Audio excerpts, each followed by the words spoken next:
Hello everyone, very good morning তোমাদের সবাইকে। আজ ছিল সানডে, তাই কলেজ যাবার তাড়া ছিল না। সকালে উঠে ছাদে এসে শীতের শেষ আমেজটা উপভোগ করছিলাম।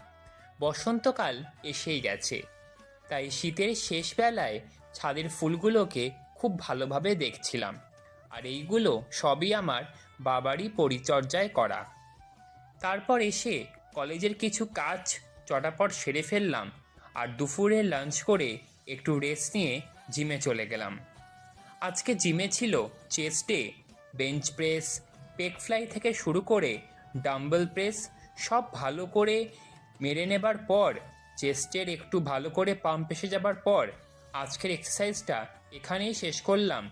তারপরে ট্রাইসেপের একটু হালকা এক্সারসাইজ করে বাড়িতে এসে রেস্ট নিলাম। কাল থেকে আবার কলেজ, আবার একটা নতুন দিন শুরু। বাই।